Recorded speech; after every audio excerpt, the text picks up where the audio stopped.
soy la arquitecta Sandra Merice, soy parte de La Tercer, una empresa que está conformando parte del grupo Unicer, que está conformado además de La Tercer por 6 empresas líderes en la fabricación de ladrillos cerámicos huecos.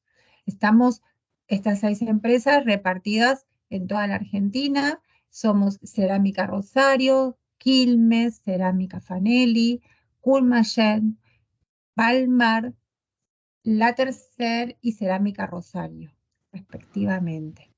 Y tenemos una distribución de nuestros ladrillos y de nuestros productos prácticamente entre un 65 y un 70% de toda la Argentina. Este webinar que estuvimos diseñando lo vamos a llevar adelante con CONICET, que realmente nos está dando un ciclo increíble. Esta es nuestra tercera charla. Ya hemos tenido 2 y la segunda la hemos tenido que dividir incluso en 2 más, porque éramos tantos que verdaderamente no podíamos llevar adelante la práctica específica que queríamos hacer de nuestra charla. La charla del día de hoy la va a presentar la doctora Silvana Flores Larsen, que ya está acá y a quien le voy a pasar la palabra ahora mismo. Gracias, Sandra. Bueno, voy a compartir mi pantalla. Bienvenidos a todos.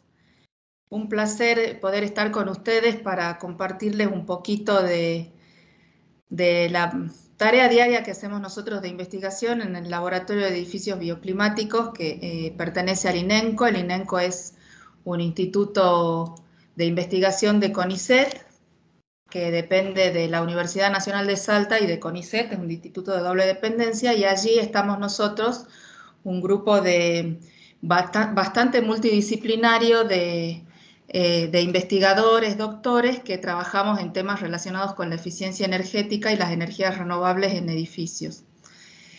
Sandra, ¿me decís si se ve bien la presentación? Sí, se está viendo ¿Se está bien. viendo? Se está viendo Perfecto. muy bien. Sí. Bien, perfecto. Cualquier cosa, si hay algún problema con el audio o con las imágenes, me avisan, ¿sí? Por favor, porque yo no me doy cuenta. Sí.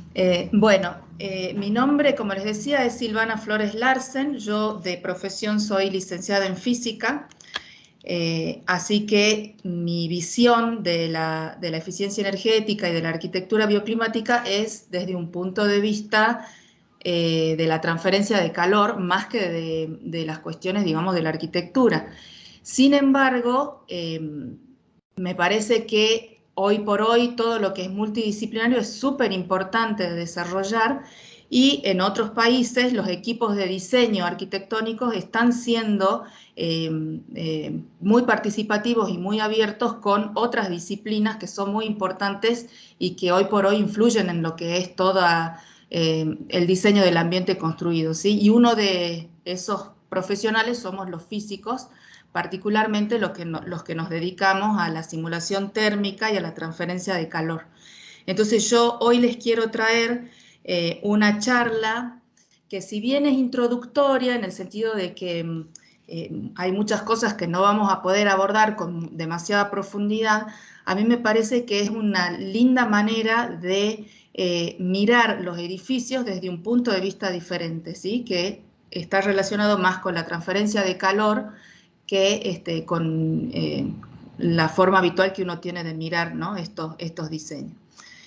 Estamos hoy en la tercera charla de este ciclo de webinarios. Empezamos con 2 charlas anteriores que trataron sobre diagrama bioclimático y las herramientas para poderlos utilizar, ¿sí? Y hoy vamos a pasar a hablar de lo que son las estrategias pasivas de calefacción, ¿sí? Y en las charlas que vienen, divididas en 2 partes por la extensión que tienen en la importancia, las estrategias de refrescamiento. Dentro de esta charla de estrategias pasivas de calefacción, hoy vamos a ver algunos temas que me parecieron, son temas seleccionados, que son los más relevantes o importantes para poder entender conceptualmente de lo que estamos hablando, ¿sí? Que son, bueno, algunas definiciones que necesitamos de qué es la calefacción solar pasiva y cuáles son los principales componentes que me permiten su diseño. En primer lugar, el clima y la orientación, ¿sí? de los edificios. Luego vamos a hablar un poquito de los materiales, tanto de los materiales transparentes, que son los vidrios con sus propiedades térmicas y físicas, como los materiales opacos, ¿sí? Que son los que me permiten hacer la acumulación térmica que necesitamos para mantener el calor en los interiores. Y finalmente vamos a terminar con algunos ejemplos de la Argentina en donde se aplicaron estos conceptos exitosamente o no, depende de los casos, y la idea es poderlos discutir un poquito para que ustedes terminen con una idea general del tema, ¿sí? Bueno, y en un pequeño, mínimo resumen marco de por qué nosotros estamos hablando tanto de lo que es la arquitectura bioclimática y la eficiencia energética, y por qué tiene tanto auge hoy en día, eso está muy relacionado con el tema de cambio climático y la problemática del calentamiento global, que está causada por la emisión de gases de efecto invernadero, y de esas emisiones los edificios son culpables de aproximadamente 1/3 de esas emisiones de gases de efecto invernadero. Entonces, por ejemplo, aquí esta es una noticia de diciembre del 2020 que comenta de la ONU que el sector de los edificios alcanzó niveles récord de emisiones de gases de efecto invernadero, y es un tema que preocupa a todos los países, los desarrollados y los países en vías de desarrollo, porque saben que es un sector en el cual se pueden hacer muchas cosas para reducir esas emisiones, ¿no? Nosotros tenemos todos estos convenios y acuerdos para reducir las emisiones de dióxido de carbono, y los edificios son parte de ese problema. Por otra parte, muchas veces, digamos, comentamos nosotros en nuestras charlas que si bien la Argentina, en ese panorama mundial de emisiones de CO2, tiene una participación muy pequeña respecto de los países desarrollados, ¿no? Por ejemplo, los que más emiten gases de efecto invernadero, sobre todo por quema de combustibles fósiles, son obviamente China, India, Estados Unidos, Rusia y la Unión Europea en su conjunto. Y nosotros, Argentina en particular, tenemos una porción bastante pequeña, por debajo del 1%.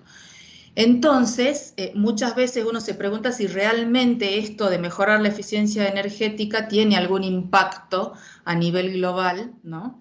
En este problema. Y la respuesta es que nosotros los distintos países y los gobiernos están abocados a tratar de disminuir estas emisiones de CO2, pero no como nosotros como usuarios finales, o sea, las personas que utilizamos los edificios, tenemos además otro problema adicional, además de las emisiones de CO2, que es el problema del consumo energético, que está directamente relacionado con el bolsillo de las personas, ¿no? Y el tema es que si nuestros edificios consumen mucho, la energía suele ser o está aumentando en sus costos, y entonces termina impactando en las cuestiones económicas de las familias, ¿no? Además del problema ambiental. Entonces, por ejemplo, esta noticia es de fines del año pasado, en donde muestra que la energía que utilizan los edificios para calefaccionarse, refrigerarse y iluminarse, equipamientos, ¿sí? Aumentó en 2021 cerca de un 4% respecto de 2020. O sea, ¿qué es lo que se está viendo? Que cada año que pasa el consumo energético es mayor. ¿Por qué? Porque las personas buscan mayor confort térmico, tienen instalados equipos de calefacción o de acondicionamiento, de aire acondicionado, ahora con todo el tema de las olas de calor que funcionan más tiempo, y entonces el consumo se va incrementando. Entonces, una manera de disminuir el consumo es intentar hacer más eficiente energéticamente el diseño de los edificios, si es que estamos en un edificio nuevo, ¿sí? Y también en el caso de los edificios que ya existen, rehabilitarlos energéticamente utilizando estrategias que sean de eficiencia energética, ¿no? Aumento de aislación, mejora de la envolvente en cuanto, por ejemplo, a los vidriados, a las infiltraciones, etc. Entonces se está gastando realmente mucho dinero en invertir en eficiencia energética, ¿no? En los edificios, sobre todo en los países desarrollados. Nosotros en Argentina estamos, digamos, tratando de seguir esta tendencia internacional, pero venimos mucho más atrás, como siempre. Pero sin embargo hay algunas cuestiones que son interesantes, como por ejemplo el Programa Nacional de Etiquetado de Viviendas, que tiene su resolución en enero de este año, que lo que hace o lo que intenta es, digamos, masificar el tema del etiquetado, así como tenemos etiquetado de las heladeras, de los equipos de aire acondicionado, etcétera, tener etiquetados también para los edificios, ¿sí? Obviamente esto no es una idea nueva, en muchos países ya se está haciendo, y consiste en tener, digamos, un sistema de etiquetas, de 7 etiquetas que van desde la A a la G, que me indican cuán eficiente o menos eficiente va a ser la vivienda que yo alquile o que compre o que esté etiquetando, ¿sí? Entonces, esa etiqueta incluye muchos aspectos de la vivienda que van desde cuestiones de la envolvente, de cuán eficiente es la envolvente, cuánta aislación térmica tiene, etcétera, hasta los sistemas activos instalados, estufas, calefactores, equipos de aire acondicionado y si tiene, por supuesto, energías renovables para suplir parte de la energía convencional. Bueno, todo eso influye en lo que es esta etiqueta de la vivienda. Entonces, ¿dónde aparecemos nosotros con todo nuestro tema de eficiencia energética? Es en esta segunda parte, ¿sí?, de la envolvente, de la envolvente y del diseño del edificio. Entonces ahí es donde nosotros podemos intervenir con todas las cosas que estamos aprendiendo en estos seminarios, ¿sí? Bueno, en ese marco nosotros las 2 clases anteriores hemos hablado de este diagrama bioclimático, que lo que tiene es una zona de confort, aquí en verde claro y verde oscuro, que es donde nosotros queremos que nuestras temperaturas interiores de la vivienda terminen impactando, ¿no? Hacia la derecha tenemos mayores temperaturas, ¿sí? O sea que sería todo lo que esté relacionado con el calor y por lo tanto necesita estrategias de refrigeración, que son las que vamos a ver las 2 clases que vienen, y hacia la izquierda tenemos las temperaturas más bajas, ¿sí?, por debajo de los 20 grados que tenemos aquí, ¿sí?, para los cuales necesitaríamos adicionar energía para incrementar las temperaturas y que entren en esta zona verde de confort, ¿sí? Entonces, de acuerdo a cuán cerquita están esos valores de temperatura de la zona de confort, voy a tener distintas estrategias que voy a poder utilizar. Por ejemplo, si yo tengo temperaturas que van entre más o menos los 14 grados y los 20, estoy en esta zona que se llama zona 3, ¿sí? Y como está cerca de la zona de confort, normalmente lo que se sugiere es que prácticamente se puede alcanzar el confort con alguna pequeña ganancia interna, ¿no? Por ejemplo, con equipamiento, con el mismo calor metabólico de las personas, una vivienda o un clima en donde las temperaturas estén dentro de esta zona probablemente terminen entrando dentro de la zona de confort. A medida que nos vamos alejando de esta zona verde, por ejemplo, en la zona 4, que son temperaturas exteriores más o menos entre 7 y 14 grados, ¿sí?, ya no es suficiente esa ganancia interna y vamos a necesitar suplementar con algo más. En esta zona, ese suplemento de energía adicional se puede hacer con energía solar, ¿no? Entonces, por eso, la zona 4, aquí arriba me aparece como calefacción solar pasiva, que es el tema de nuestra charla de hoy, ¿sí? Y, por supuesto, mientras más frío es el clima, no va a ser suficiente ni la ganancia interna ni la calefacción solar pasiva y vamos a pasar a necesitar calefacción auxiliar, que ya son las temperaturas más bajas, ¿sí? Entonces, nuestra charla de hoy se va a concentrar en las estrategias que podemos utilizar cuando los inviernos, particularmente de los climas para los que nosotros estemos diseñando, tengan muchos puntos que caen dentro de esta zona, que es la zona de calefacción pasiva. Bueno, ¿qué es la calefacción solar pasiva? Le llamamos solar porque lo que vamos a hacer es utilizar la energía proveniente del sol para transformarla en calor que me permita elevar la temperatura del interior del espacio que yo quiero calefaccionar, ¿sí? Y se llama pasivo porque no estoy utilizando ningún equipo de acondicionamiento activo, ¿sí? Para conseguir ese aumento de temperatura. O sea, todo se hace sin gasto de energía convencional, ¿sí? La calefacción solar pasiva tiene estas 4 características principales que aparecen o que tienen que estar presentes en cualquier diseño que nosotros hagamos de este tipo, ¿sí? Lo primero es que si nosotros queremos calefaccionar, vamos a necesitar colectar la energía solar, ¿sí? Entonces necesitamos un colector. Ese colector normalmente suele ser un área vidriada, por las razones que vamos a exponer después.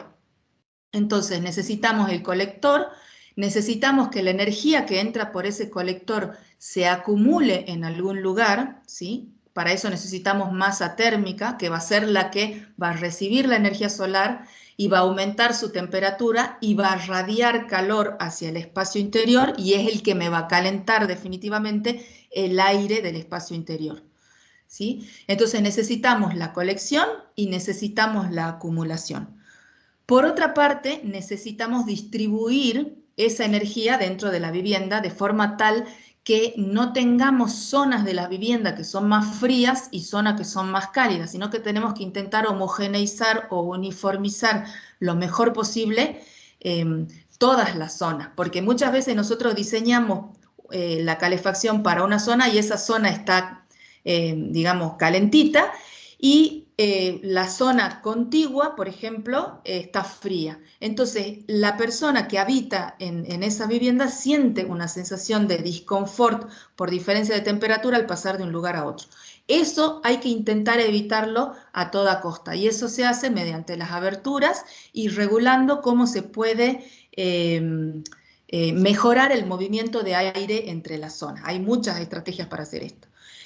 Y la cuarta cosa, y no por ello menos importante, es que si nosotros estamos colectando energía solar en el invierno para calefaccionar a través del área vidriada, esas áreas vidriadas también van a recibir energía solar en verano. Entonces, para no sobrecalentar los espacios en verano, es fundamental tener algún sistema de control que bloquee la radiación solar. Y eso se hace mediante un montón digamos, de estrategias distintas, desde los aleros, las cortinas exteriores, cortinas de enrollar, sombreado, fachadas verdes, etc.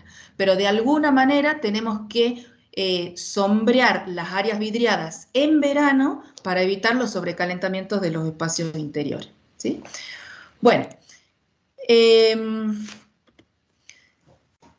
yendo más al grano, cuando hablamos de calefacción solar pasiva, entonces, son aquellas tecnologías que convierten la luz solar en calor utilizable sin utilizar dispositivos mecánicos. Tenemos 2 tipos de sistemas de calefacción solar pasiva que llamamos directo e indirecto, ¿sí?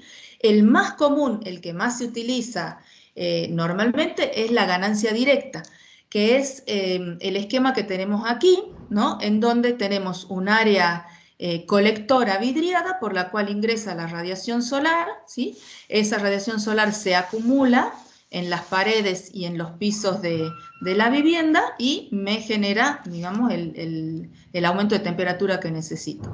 Si ustedes se fijan, en este dibujito tenemos acá los aleritos, ¿sí? Para no olvidar el tema del control solar. Y una variante de esta ganancia directa son los invernaderos adosados o espacios, galerías asoleadas, etcétera, ¿sí? Que son espacios contiguos al espacio que yo quiero calefaccionar, que son los que acumulan el calor y después podemos meter ese calor por aberturas, por ejemplo, a los espacios a calefaccionar. Ya vamos a ir viendo ejemplos de esto. Y por otra parte tenemos la ganancia indirecta, que es cuando el espacio por el que yo quiero calefaccionar no recibe la radiación del sol directamente, sino que recibe calor, ¿sí? Calor a través de un elemento, en este caso es un muro masivo, que se calienta por la radiación del sol porque tiene delante un vidrio, ¿sí? Que lo protege de las pérdidas térmicas y hace que la radiación que atraviesa el vidrio incida sobre la cara del muro, lo caliente y ese calor se transfiera por conducción hacia la otra cara del muro y ahí por conducción y ahí por convección hacia el espacio interior. ¿Sí? Eso se llaman muros de acumulación o muros trombe y también vamos a ver algunos ejemplos. Bueno. Otra cuestión importante en el tema de los edificios y cuando hacemos todos estos diseños de ganancia solar es que tenemos que tener claro que el edificio funciona como un sistema en el cual toda la energía que entra tiene que balancearse con la energía que sale, ¿sí? Entonces, la energía que entra en este sistema es la energía proveniente de la radiación solar por las áreas vidriadas. Estamos hablando del caso del invierno, ¿no? Particularmente. Y las pérdidas que tiene mi sistema o mi edificio son a través de todas las superficies que están en contacto con el aire exterior y con el piso. ¿Sí? Entonces, por ejemplo, con el aire exterior nosotros tenemos todo lo que son pérdidas por las envolventes a través de pisos, perdón, a través de paredes y techos y las pérdidas por las ventanas y las pérdidas hacia el suelo son también importantes, digamos, y se tienen que contabilizar y después tenemos las pérdidas por el aire frío que entra del exterior hacia el interior a través de las infiltraciones de las aberturas, de las puertas, de las ventanas, aunque estén cerradas, digamos, las puertas y ventanas, todo el marco perimetral no es completamente estanco y deja pasar una cierta cantidad de aire que me enfría el ambiente interior y entonces también son consideradas pérdidas. Nosotros en la charla de hoy lo que vamos a ver son las ganancias de calor, que es lo que más nos interesa.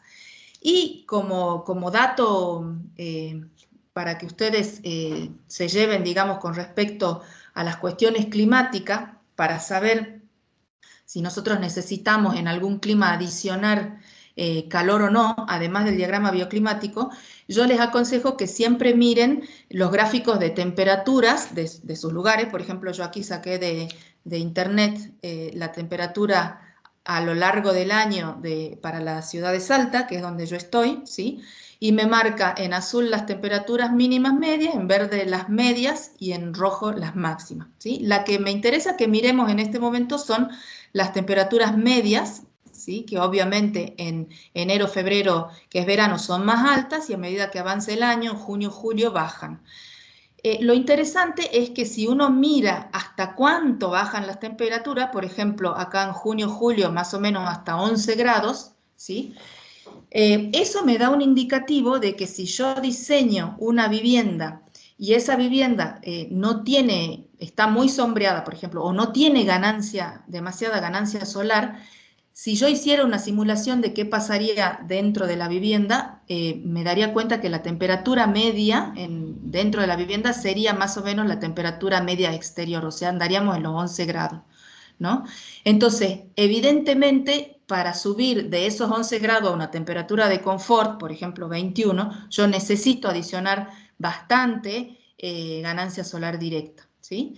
En cambio, si estoy más hacia septiembre, octubre, por ejemplo, en donde la temperatura media ronda los 20 grados, si yo dejo entrar demasiado sol, seguramente esta temperatura se me va a exceder de lo que es la temperatura de confort, ¿no? Entonces, en una visión rápida yo puedo saber a partir más o menos de qué meses yo voy a necesitar sombrear mis aberturas para no provocar sobrecalentamiento, ¿sí? Esto es una cuestión bien interesante. Bueno, Entonces, decíamos que la fuente de energía para aumentar las temperaturas de las viviendas, de nuestras viviendas, va a ser el sol. La cantidad de radiación solar o de energía solar que nosotros tenemos disponible depende de un montón de factores. En primer lugar, depende de la ubicación geográfica en donde nosotros estemos, particularmente de la latitud.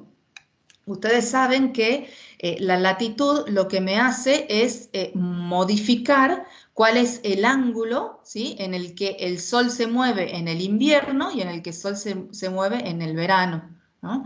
Entonces, en el invierno el sol suele estar más bajo y en el verano el sol suele estar más alto. Y eso depende, es un cálculo que se puede hacer matemáticamente con ecuaciones y depende mucho de la latitud del lugar, ¿sí? Del lugar geográfico en donde yo esté.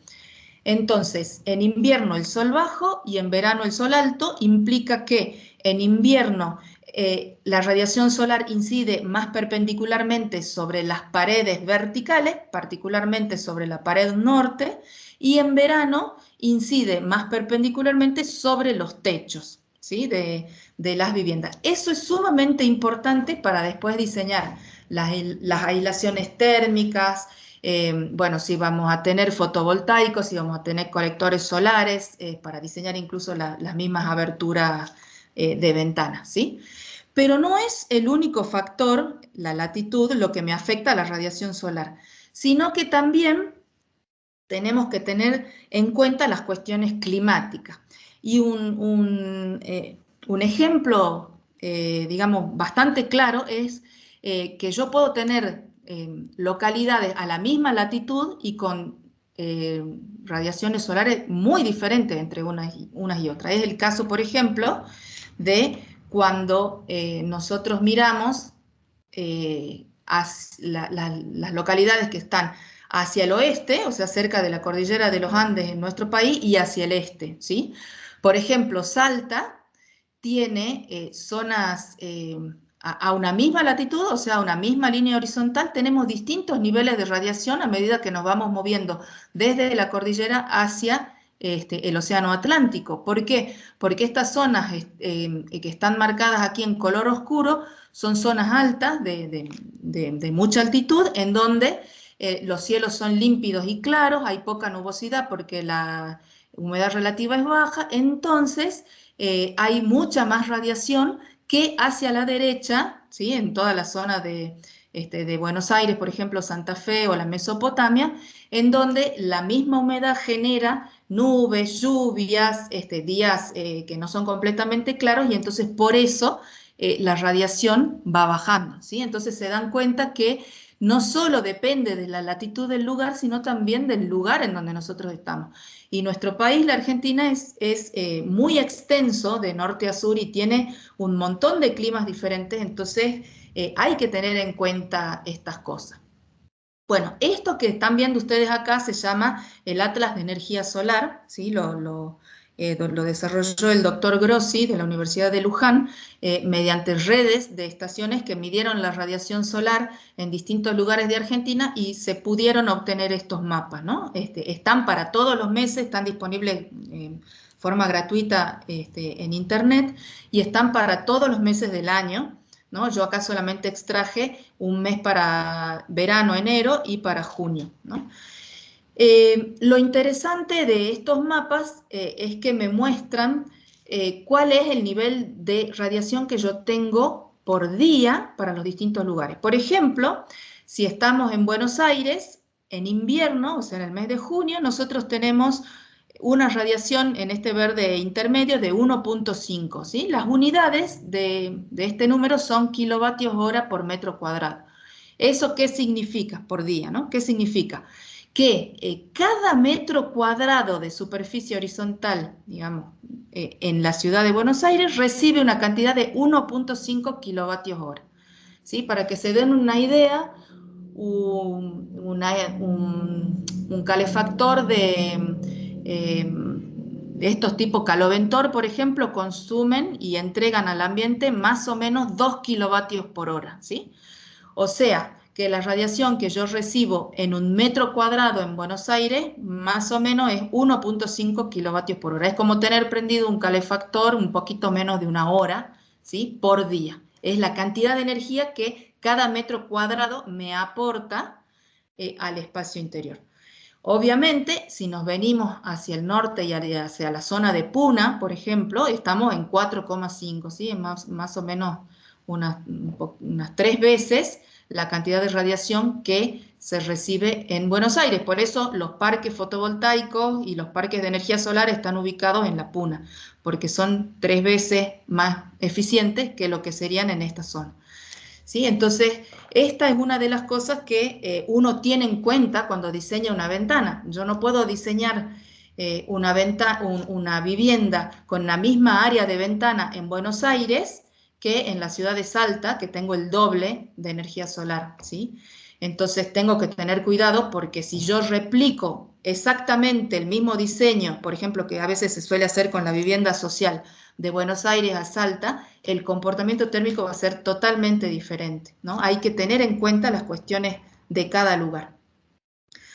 Bueno, y simplemente para que ustedes tengan alguna idea, yo acá extraje este diagramita, no es de viento, aunque es una rosa de los vientos, sino que lo utilizamos para poner los puntos cardinales, y en cada punto cardinal hemos calculado, en base a los datos medidos, esto lo hicimos en nuestro laboratorio, cuál es la cantidad de radiación que reciben ventanas, ¿sí? Orientadas al norte, al este, al sur, al oeste, e intermedias, y si utilizáramos vidrio simple o si utilizáramos vidrio doble, ¿sí? Acá están los valores para la ciudad de Buenos Aires. Lo hicimos para todas las capitales de provincia o para 10 capitales, perdón, del país. Están disponibles en esta página web que está acá abajo, que es un manual de masa térmica, ¿no? Entonces, por ejemplo, una ventana al norte en Buenos Aires colecta, si tiene un vidrio simple, 2,9 kilovatios hora por metro cuadrado, ¿sí? Mientras que si tiene un vidrio doble, 2,4, un poquitito menos. Mientras que una ventana al sur colecta en vidrio simple 0,5, o sea, estamos hablando de prácticamente 6 veces menos cantidad de energía solar que una ventana al norte, ¿sí? Entonces, estas diferencias son las que me tienen que alertar cuando se hacen los diseños sobre las áreas de ventana que yo voy a utilizar hacia las distintas orientaciones, ¿sí? No es lo mismo 1 metro cuadrado al norte que 1 metro cuadrado al sur, ¿sí? 1 metro cuadrado al norte colecta 6 veces más que 1 metro cuadrado al sur, 3 veces más que 1 metro cuadrado al este o al oeste, ¿sí? Entonces, la orientación es muy importante para el tema de la colección solar. Y la tercera cuestión que es importante es el tema de los materiales, ¿sí? Entonces, en los materiales nosotros vamos a trabajar con, tenemos, digamos, que estudiar los materiales transparentes y los materiales opacos. Vamos a empezar, como estamos hablando de la ventana y de la ganancia, por los materiales transparentes, para ver cómo funcionan. Entonces, aquí tienen ustedes un esquema de un vidrio, bueno, puse un vidrio simple, podría ser perfectamente un vidrio doble. La radiación solar que incide en ese vidrio, ¿sí? Parte de esa radiación se refleja, parte se absorbe y calienta el vidrio y parte se transmite. La parte que se transmite es la que luego yo voy a poder acumular en el interior y transformar en energía calorífica, ¿no? Los porcentajes de cuánto es de este 100% de radiación se refleja un 7%, se absorbe más o menos un 10% y se transmite, si el vidrio es claro, un 78% de la radiación, ¿sí? Entonces, de esos, por ejemplo, de esos 2,9 que habíamos visto en la placa anterior, el 78% va a pasar hacia el interior como para ser acumulado, ¿sí? Y el vidrio tiene, digamos, dos funciones que tenemos que separar nosotros en nuestra mente. Una es la ganancia solar directa y otra son las pérdidas que se producen por el vidriado por conducción a través del vidrio, ¿sí? Cuando nosotros tenemos el ambiente muy calentito y el exterior frío, por conducción a través del vidriado se pierde calor, ¿sí? Depende cuánto calor se pierde, si el vidrio es simple o si el vidrio es doble. Si el vidrio es simple, pierde mucho menos calor, prácticamente la mitad, que si el vidrio es doble vidriado hermético, ¿no? Entonces son dos las funciones que tienen los vidriados. Por un lado la ganancia y por el otro las pérdidas. Cuando yo aumento el área de un vidrio, por ejemplo, hago una ventana muy grande, aumento las ganancias solares, pero también estoy aumentando las pérdidas de calor, ¿sí? Acá hay algunos números, a veces no suelen ser tan amigables, digamos, para los arquitectos, pero son bien interesantes son datos, digamos, técnicos de los vidrios.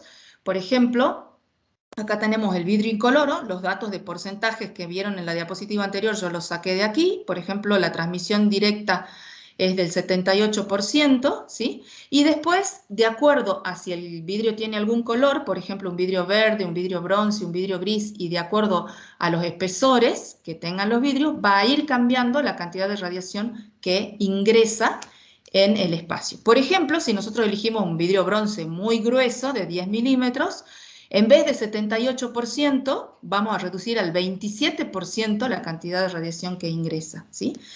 Esto significa que un vidrio bronce no va a calefaccionar o no va a tener una eficiencia de calefacción tan grande como un vidrio incoloro, ¿sí?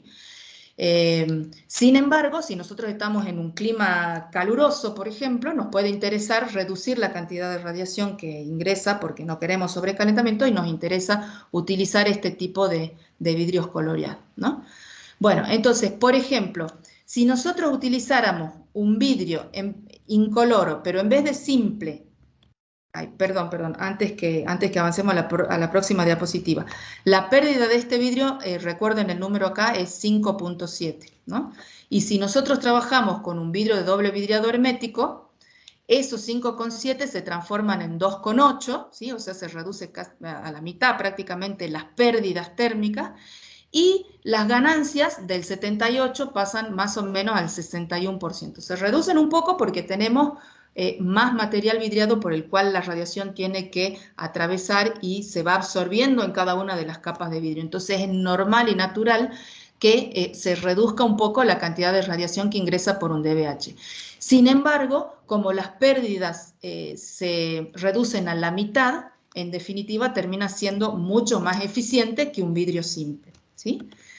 Hay otro tipo de vidrios que solamente los voy a mencionar, pero para que sepan cuál es el efecto que tienen, que son unos vidrios especiales que hacen que no se emita tanta radiación hacia el interior y que es como si fuera un espejo de calor, le llaman. Es un vidrio que refleja todo el calor interior, ¿sí? Mirando este dibujito, si nosotros tenemos una estufa, la energía radiante se refleja en ese vidrio y no termina yéndose hacia el exterior, ¿sí? Estos vidrios son vidrios especiales y se utilizan tanto para el invierno, en este caso para reflejar el calor hacia adentro, como en el verano para impedir que el calor de afuera ingrese hacia el interior, ¿no? Bueno, acá algunos ejemplos. Por ejemplo, esta es una vivienda bioclimática en La Pampa, en el momento de su construcción. Esta orientación que vemos aquí de esta fachada es orientación norte, por eso tiene tanta área vidriada. Es un clima templado frío, bastante, con inviernos bastante severos, ¿sí? Entonces todos estos aventanamientos son doble vidriado hermético y esta vivienda está diseñada y simulada para que su temperatura interior, digamos, alcance las condiciones de confort. La pongo, por ejemplo, de ejemplo porque también me resulta importante mostrar este quiebre de techo que hay aquí, en esta parte, y que se ve en la imagen de aquí abajo, que me sirve, si lo miran acá, para calefaccionar las zonas que muchas veces dan al sur, ¿no? Y que no tienen posibilidad de tener otra ganancia al norte que no sea por estos quiebres de techo. Entonces, estos quiebres me permiten ingresar radiación solar a la zona sur de las viviendas, ¿no? Y como ganancia directa tenemos también estos invernaderos adosados, que le llamamos de esta forma, tienen varios nombres diferentes, Bueno, en este caso es como un pasillo, pero también podría ser, por ejemplo, una galería vidriada al norte, ¿no? En este caso tenemos un piso de color claro, ¿no? Entonces la radiación se refleja en el piso claro y termina ingresando a la vivienda a través de estas áreas, digamos, vidriadas. Y fíjense el tamaño que tienen las aberturas que dan hacia esta galería, ¿no? Que son bastante grandes, y acá hay un comedor, porque de esta manera podemos distribuir el calor que se genera en este espacio hacia los espacios interiores, abriendo o cerrando, ¿no?, estas aberturas. Hacia la derecha tenemos otro ejemplo con un piso más oscuro, ¿no? Entre estos dos, la diferencia es que en el de la izquierda la radiación se refleja en el piso y termina ingresando por reflexión hacia el espacio interior, mientras que acá la radiación se absorbe principalmente en este piso más oscuro y calienta todo este espacio, ¿sí? Cuánto calienta es lo que vamos a ver en las próximas diapositivas, ¿no? Entonces acá tenemos la distribución de aire y acá tenemos la acumulación de energía solar. Entonces, para ver este tema de cuánto se absorbe, lo que vamos a pasar ahora es a mirar un poquito los materiales opacos, ¿no? Particularmente nos vamos a centrar en un aspecto que es importante del material y su interacción con la radiación solar, que es el color, ¿no?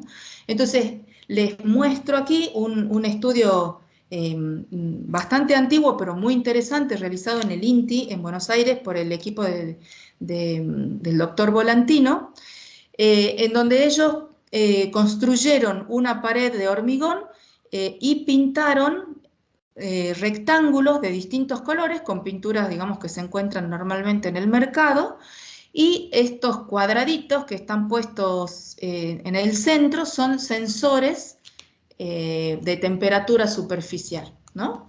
Entonces, cada uno de estos colores se caracteriza por una propiedad física que se llama la absortancia solar, ¿sí? Que lo que me mide es cuál es el porcentaje de la energía solar que absorbe cada color. Mientras más oscuro es el color, por ejemplo, este color negro ébano, más alta es su absortancia, ¿sí? Por ejemplo, acá en esta tabla la absortancia es 0,95, y mientras más claro es el color, como el blanco, más bajita es la absortancia, o sea, absorbe el 12,8% de la radiación que incide, ¿no? Entonces, los distintos colores, el marrón, el verde, están ubicados en lugares intermedios. Por ejemplo, un color rojo teja, como serían las tejas rojas de las casas, están aproximadamente con una absortancia de casi el 70%. O sea, el 70% de lo que incide se absorbe en ese material. ¿Por qué es importante este valor? Porque mientras más energía solar absorba, más caliente se va a poner esa superficie, ¿no? Y entonces lo que ellos querían medir es cuánto se calientan estas superficies en un día de verano. Entonces, aquí a la derecha tenemos los resultados de sus medidas, en donde están los colores desde el blanco hasta el negro, ¿sí? Entonces, por ejemplo, una pared pintada de blanco en verano tiene una temperatura aproximada de 32 grados, mientras que una pared pintada de negro tiene una temperatura de 50 grados, ¿sí? ¿Eso qué significa? Que si yo estoy diseñando para evitar calentamientos, tengo que usar colores claros, y si estoy diseñando para absorber la energía solar, tengo que utilizar colores más bien hacia los colores tejas o colores oscuros, ¿no?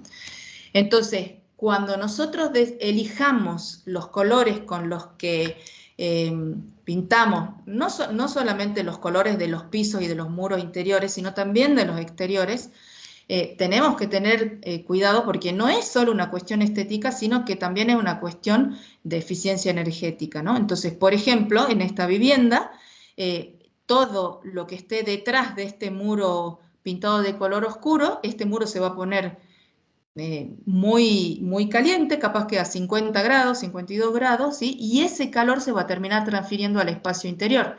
Entonces, si yo no quiero sobrecalentar, tengo que tener, ¿no? Cuidado con el color. Bueno, esto por supuesto que se conoce desde hace mucho tiempo y la arquitectura vernácula lo tiene bien claro, ¿no? Entonces, en todo lo que es la zona mediterránea, el uso de la utilización de colores claros en las fachadas exteriores es bastante difundido y conocido. Entonces, este tema de el color y cuánto absorbe está directamente relacionado con cuánto puede acumular el material. Y cuánto puede acumular el material también está relacionado con la masa térmica que tenga ese material. Entonces, por ejemplo, cuando nosotros dejamos ingresar el sol, ese sol se absorbe con cierto porcentaje, de acuerdo al color que yo haya elegido, en las superficies interiores, ¿sí? Esas superficies interiores se calientan, radian, y durante las horas de la tarde o de la noche, cuando ya no hay radiación, pueden devolver ese calor hacia el espacio interior y mantenerlo en un cierto nivel de confort, ¿sí? Normalmente lo que se suele, nosotros tenemos todo un estudio hecho respecto de cuánto tiene que ser el área de abertura respecto de la masa térmica, pero como mínimo tenemos que tener 3 veces más área de masa térmica que de área al norte para que el espacio no se sobrecaliente de más, ¿sí? Y en verano también es importante tenerlo en cuenta, ¿por qué? Porque la masa térmica también puede acumular el calor del verano, ¿sí? Y mantener medianamente fresco el ambiente interior, pero siempre y cuando exista la condición de que durante la noche yo puedo evacuar ese calor que se absorbió en la masa térmica a través de algún mecanismo de evacuación. Normalmente suele ser la ventilación nocturna, o sea, abrir ventanas para permitir que el aire fresco de la noche lama las superficies de masa térmica y se lleve ese calor y pueda entonces entrar en lo que es la temperatura de confort, ¿sí? Ahora, si mi clima no me permite, por sus temperaturas en la noche, no me permite, por ejemplo, hacer esta ventilación nocturna, porque las temperaturas son altas, por ejemplo, podría ser en el caso de Misiones o Chaco, entonces la masa térmica es totalmente contraproducente, porque todo el calor que absorbió durante el día no se puede evacuar durante la noche y se devuelve al ambiente interior, y la temperatura se sigue manteniendo alta y no se puede bajar nunca, es como si estuviéramos en un horno, ¿no? Entonces, la masa térmica es muy buena, pero hay que saberla, hay que saber evacuar el calor o poder evacuar el calor en verano. Por ejemplo, acá tenemos el caso de solamente para mostrarles nada más algunas medidas que hicimos en la Catedral de Salta. La Catedral de Salta tiene muros masivos muy anchos, ¿sí? Entonces absorben todo el calor que proviene del exterior. Nosotros lo que hicimos fue poner sensores en los ambientes interiores, y acá hay un resumen de qué es lo que pasa con la temperatura, ¿no? La línea azul es la temperatura exterior, se midió en noviembre. Hay un día, por ejemplo, que la temperatura exterior llega a 35 grados, más o menos a las 4 de la tarde, ¿sí? Pero fíjense el nivel bastante parejo de las temperaturas interiores en naranja, ¿sí? Que están alrededor de los 23 grados más o menos, ¿sí? Entonces, este efecto de que no suba la temperatura durante el día, prácticamente nada, a pesar de que en el exterior hay unos saltos térmicos muy importantes y hay mucho sol y mucha radiación, se debe principalmente a este efecto de la masa de acumulación, ¿sí? Obviamente este es un caso extremo, ¿no? que se da en los edificios históricos hechos de adobe o que tienen mucha masa térmica, no es nuestro caso de nuestras viviendas, pero sí da una idea de cuál es, digamos, el comportamiento de esa masa. Y por otro lado, una cosa que quiero no dejar de mencionar es que cuando uno tiene un edificio y quiere que ese edificio responda rápido al sistema de climatización, por ejemplo, el sistema de calefacción, no hay que poner mucha masa térmica, porque la masa térmica retarda, es como que va absorbiendo la energía y hasta que se calienta tarda un cierto tiempo. En cambio, si tenemos un edificio liviano y encendemos la calefacción, inmediatamente o prácticamente inmediatamente se percibe el efecto de calefacción, ¿sí? Entonces, por ejemplo, si nosotros trabajamos con auditorios o aulas que necesitan calefaccionarse rápidamente, conviene que sean livianos, ¿sí? Y no con mucha masa térmica. En cambio, si tenemos viviendas en donde durante la noche queremos acumular el calor, sí es mejor tener masa térmica. Y finalmente, les voy a mostrar algunos ejemplos de sistemas de ganancia indirecto, que son más raros, digamos, porque no estamos acostumbrados a verlos constructivamente, pero que tienen mucha aplicación en zonas como las que estoy mostrando acá, que esto es la Puna jujeña, la Puna salteña, ¿sí? O la zona de los Andes, en donde los cielos en invierno son muy claros, prácticamente no hay nubosidad, y se puede aprovechar la energía solar para calefaccionar, ¿sí? En este caso, lo que tenemos es una escuela, ¿no? En esta escuela los niños viven durante el invierno, entonces aquí atrás están los dormitorios de los chicos, y se optó por un diseño que tiene tanto ganancia directa en la parte de arriba como ganancia indirecta por acumulación, que es la parte de abajo, ¿sí? Entonces, en este caso se utilizó la misma piedra del lugar. La piedra es un elemento masivo que acumula calor, se la pintó de color oscuro y delante tiene un doble vidriado hermético, ¿sí? Entonces, el sol atraviesa el vidrio, incide sobre el color oscuro de la piedra, se absorbe, ¿sí? Y como no tiene pérdida de calor hacia el exterior, porque los vidrios producen efecto invernadero y no deja que se pierda el calor hacia afuera, esto se calienta mucho más que los 52 grados que nosotros habíamos visto para Buenos Aires, ¿no? Esto puede alcanzar 70 grados tranquilamente. Entonces, ese calor se transmite con un cierto retardo hacia el espacio interior, ¿sí? El retardo se calcula en base al espesor que uno pone del muro. Mientras mayor es el espesor, mayor es el retardo. Entonces, se puede calcular mediante diversos métodos. Si yo quiero, por ejemplo, retardar 3 horas la cantidad de calor que ingresa al espacio, puedo diseñarlo al muro para que a partir de las 8 o 9 de la noche empiece a entregar calor hacia el espacio interior, ¿sí? Este es otro ejemplo. Bueno, este es el Colegio del Alfarcito, y acá hay otro ejemplo del edificio que les estaba mostrando con el mismo muro. Los diseños fueron hechos todos en el instituto donde yo trabajo por el doctor Alejandro Hernández. Y aquí hay otro diseño de un hospital bioclimático en Susques, que está cerca de la frontera con Chile, en la Puna de Jujuy. Es un hospital materno-infantil, y detrás de estos muros están las habitaciones de los enfermos, ¿no? En realidad de las mujeres que van a dar a luz, porque es un hospital materno-infantil.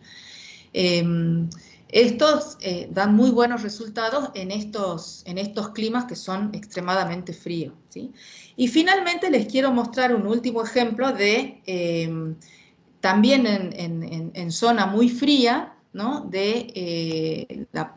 Esto también está en la Puna jujeña, en donde las temperaturas en el invierno son de aproximadamente menos 13 grados la media, puede llegar a menos 20, imagínense lo frío que es, y en enero las mínimas están en 5 y las máximas en 21, o sea, son climas realmente fríos.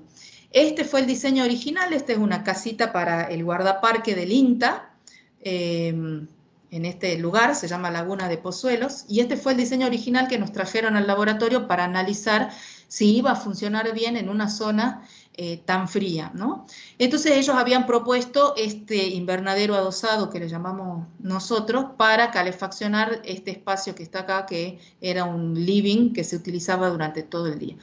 Nosotros hicimos todas las simulaciones correspondientes. Para eso hay programas especiales que permiten hacer estos cálculos y que entregan resultados de este tipo, ¿sí? Y lo que encontramos como resultado es que ese invernadero lo que producía era, este gráfico es uno para junio y otro para diciembre.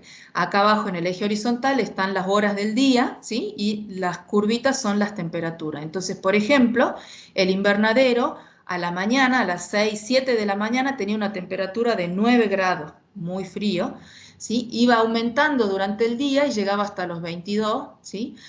Pero el problema es que esa temperatura tan baja no permitía que se calefaccionara el living, salvo hasta muy pasado el mediodía. Entonces, durante toda la mañana estos espacios eran muy fríos. Y En el invierno, sorprendentemente, y a pesar de que las temperaturas son muy bajas, el invernadero alrededor de las 3, 4 de la tarde tenía temperaturas de más de 30 grados, ¿no? Y la cocina y el living de 29 grados. Esto es extremadamente caluroso para este tipo de clima. Y eso se debe a que el invernadero tiene un techo vidriado, ¿sí? Y en verano el sol está muy vertical sobre este invernadero, entonces entra demasiada radiación solar y lo sobrecalienta el espacio, ¿sí? Entonces, ¿por qué les digo esto? Porque hay que tener cuidado con los vidrios en el verano porque pueden causar este tipo de problemas. Nosotros lo que propusimos como solución fue hacer un techo opaco y mejorar todo lo que era aislación térmica de este espacio para disminuir las pérdidas. Y lo que conseguimos, bueno, fueron reducciones entre el caso original y el mejorado de 3 veces y media la cantidad de energía que necesitaría la vivienda para funcionar a lo largo del año, ¿no? Es una reducción muy significativa con un diseño bastante cuidado, digamos, de lo que es toda la envolvente. Y finalmente, y con esto termino, no les quería dejar de mostrar, quizás lo veamos las próximas charlas con más detalles, si me da el tiempo, el caso de un edificio de oficinas ya en la ciudad de Salta, que es este que tienen aquí, que da exactamente al oeste, ¿sí? Las calles de Salta son estrictamente norte-sur, ¿no? Entonces, esta fachada da hacia el oeste. El oeste es una orientación que es muy peligrosa, particularmente en el verano por el tema de los sobrecalentamientos, y quienes diseñaron el edificio querían que fuera fachada completamente vidriada, ¿sí? de piso a techo, los 5 pisos. Entonces era un desafío realmente que con las temperaturas de Salta en el verano esto no sobrecalentara, ¿no? Lo muestro porque es muy, digamos, el tema de las fachadas vidriadas es muy una tecnología que se está utilizando un montón en todos lados y hay que tener cuidado con dónde uno emplaza este tipo de edificios, sobre todo si son climas que son muy asoleados, ¿no? Entonces, esta es la imagen del edificio construido con sus 5 pisos. Nosotros lo que propusimos fue hacer una doble fachada vidriada, de forma tal que el vidrio del exterior funcionara como una especie de sombreado de los vidrios interiores que van de piso a techo, ¿sí? Acá hay una vista del interior. Esto tenía un serigrafiado que baja, oscurece, digamos, la radiación solar que incide sobre estos vidrios. Y estos vidrios tienen cuando se podían conseguir, digamos, este tipo de vidriado hace unos años, económica, digamos que no eran tan caros como ahora, vidrios con espejo de calor, ¿no? Son doble vidriado hermético con espejo de calor. Entonces, pusimos sensores para medir las temperaturas interiores en la cavidad y todas estas cuestiones y encontramos que el edificio en invierno no sobrecalienta, prácticamente no requiere calefacción auxiliar, en invierno no calienta lo suficiente y en verano no sobrecalienta, ¿sí? O sea, la combinación que se hizo de los vidrios es ideal para regular la cantidad de radiación que entra en el invierno y calefaccionar el espacio prácticamente sin estufa, y en el verano no tener demasiada necesidad de aire acondicionado, porque esto tiene espejo de calor y sombreado en la doble fachada vidriada, ¿no? Después, si tenemos tiempo, en las próximas charlas me gustaría mostrarles cuáles son los resultados de este tipo de estrategia. Bueno, y en resumen, volviendo a la foto original, entonces cuando nosotros trabajemos con calefacción solar pasiva, no se olviden que son 4 las cosas que tenemos que tener en cuenta. Por un lado, el tamaño de las aberturas, el tamaño y la orientación de las aberturas, intentar que sean al norte, intentar que sean doble vidriado hermético y tener en cuenta la cantidad de radiación que va a ingresar por esas aberturas. En segundo lugar, tener precaución de en dónde se va a acumular ese calor, ¿sí? Para tener masa térmica suficiente para regular después la temperatura durante la noche, ¿sí? En ese sentido conviene utilizar materiales macizos como hormigón, ladrillo, piedra, etcétera, ¿sí? No necesariamente tienen que estar en la mancha de sol, perfectamente pueden formar parte de las paredes, ¿sí? Porque si bien la parte que más acumula es la que recibe la radiación directa, es cierto que hay mucho que se refleja y termina incidiendo en el resto de la envolvente, entonces no necesariamente tiene que estar todo concentrado en el piso. Los colores son importantes, de acuerdo a si yo quiero acumular o quiero reflejar esa radiación. En esta charla estamos hablando de tratar de acumular lo más que se pueda porque estamos hablando de invierno, las próximas veremos qué pasa en el verano. Y bueno, intentar distribuir el calor dentro de la vivienda y no olvidar nunca el tema del control solar en las aberturas sobre todo las aberturas que dan al oeste, al este y al norte, ¿no? En el verano para evitar sobrecalentamientos excesivos. Bueno, ahí está mi dirección de correo por si quieren hacer consultas, la página del laboratorio y al que esté interesado, digamos, en profundizar más estos temas, hay un canal de YouTube que tiene varios cursos y charlas de distinto tipo sobre arquitectura bioclimática que se llama INENCO, como el nombre de nuestro instituto, y LEB por Laboratorio de Edificios Bioclimáticos, LEB larga. Así que bueno, ahora sí, yo dejo de compartir para que ustedes me hagan las preguntas correspondientes. Bueno, vamos a ver si hay alguna pregunta en el chat, y si no, recuerden que también las pueden enviar a la dirección de mail. Acá lo que están diciendo es que, bueno, fue excelente toda la explicación, muy claro todo. Bueno, están todos como contentos, excelente presentación. Bueno, muchas gracias. La idea es que sea útil y digamos, y que si tienen consultas las puedan hacer y ayudar, ¿no? a difundir un poco más todo lo que son las estrategias de eficiencia, que normalmente en las universidades, en los cursos de grado no se suelen dar y bueno, necesitamos, Claro. ¿no? Difundir un poco más. Acá hay un invitado Gracias. que está preguntando particularmente qué pasa con la geotermia en Salta. Bueno, nosotros tenemos experiencia con geotermia, pero para refrescamiento en general de edificaciones, pero más en zona central como La Pampa, ¿no? Algunas experiencias. En Salta no hemos hecho ningún edificio que tenga eh, ni calefacción ni refrigeración por geotermia, ¿no? Claro. Y después acá dice el edificio de Salta tiene además pantalla verde. Sí, tiene, gracias Ana, tiene, eso lo vamos a explicar la próxima, la próxima charla, tiene una doble fachada verde para reducir el ingreso de radiación, ¿no? En el lado este, que es una estrategia de refrigeración. Yo no la quise mencionar ahora porque como estamos hablando de calefacción, me centré solamente en esos aspectos, ¿sí? Claro. Después Florencia dice qué material recomendaría para la Patagonia para formar masa en los muros. Bueno, en la Patagonia el tema es que además necesitamos aislación térmica, ¿no? Aislación térmica. Mucha aislación térmica. Entonces siempre la masa térmica se tiene que poner del lado interior, ¿no? Entonces lo más recomendable es hacer dobles muros. Muro, por ejemplo, de ladrillo cerámico, hueco, una aislación térmica y después hacia el interior masa térmica que puede ser ladrillo macizo, por ejemplo, en panderete o el ladrillo macizo de 30 centímetros, ¿no? Es bastante bueno, ¿no? Y cómo... Sí. Hay una interesante que dice, ¿cómo calculan el retardo de la inercia térmica?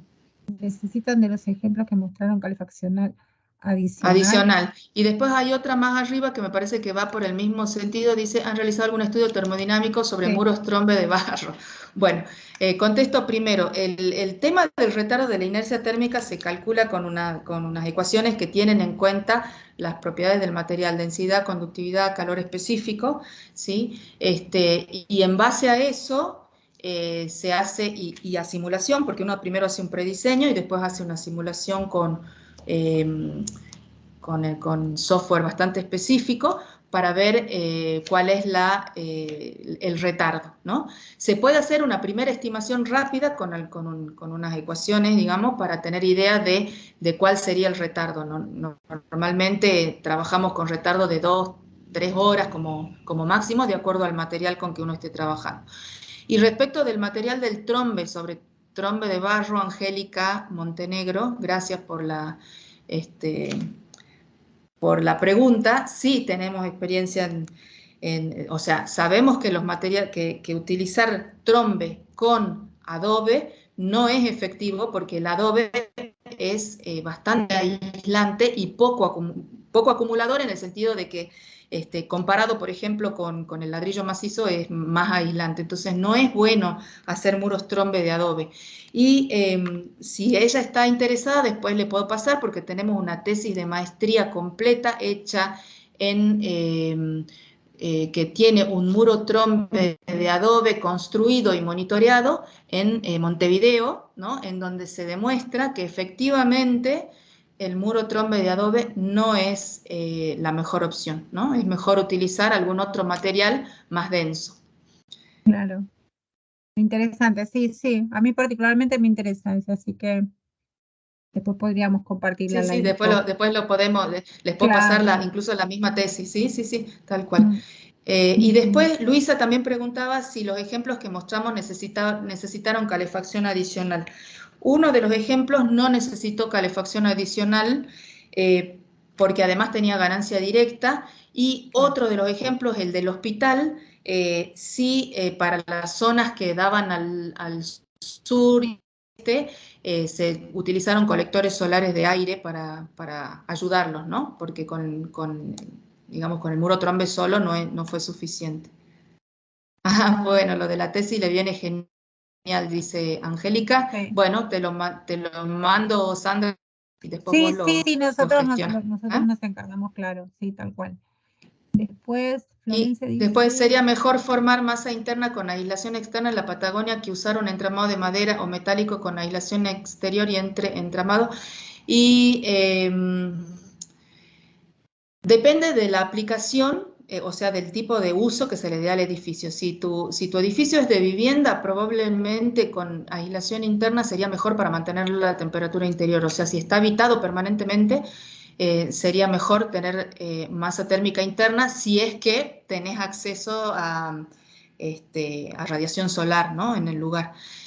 Si es un edificio para uso intermitente, te conviene el entramado de madera con aislación, ¿no? Para que con el encendido de la calefacción sea más rápido, digamos, la calefacción interior.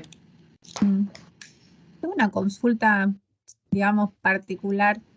Ujú. ¿Y cómo jugaría acá un muro de ladrillos cerámicos huecos No, en esto? no, de ninguna manera, porque el ladrillo cerámico hueco, al tener los espacios de aire, el aire es mal acumulador de calor, ¿no?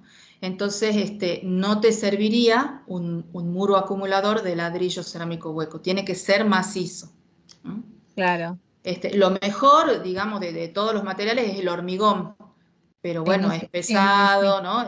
Tiene sus claro, complicaciones. sus condiciones, claro, Sí. Y si no, después una pared de piedra, que tampoco todas las piedras son iguales, ¿no? Hay piedras que son más conductoras que otras, entonces hay que saber bien de no poner, por ejemplo, si pones una piedra volcánica, es claro, pésimo, digamos, no, es porque no pésimo, tiene, claro, porque es claro, porosa, tiene que ser una piedra pesada, digamos, para decirlo claro, de alguna forma, ¿sí? claro, claro, perfecto, perfecto, está bien, muy bien. Bueno, bien vale Bueno, las consultas.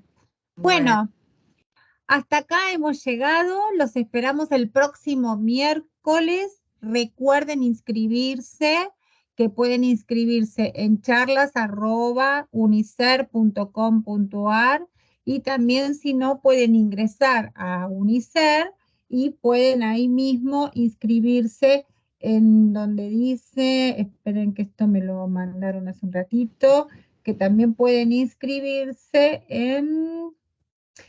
unicer.com.ar pueden ingresar y también se pueden inscribir desde ese lugar. Así que, en todo caso, si necesitan algo en especial, nos escriben a charlas@unicer.com.ar. Bueno, nos vemos, que tengan buena semanita y muchas gracias. Chao, Silvana, chao. Chao a genial. todos. Bueno, gracias. Adiós, chao, chao. Vamos a ir saliendo.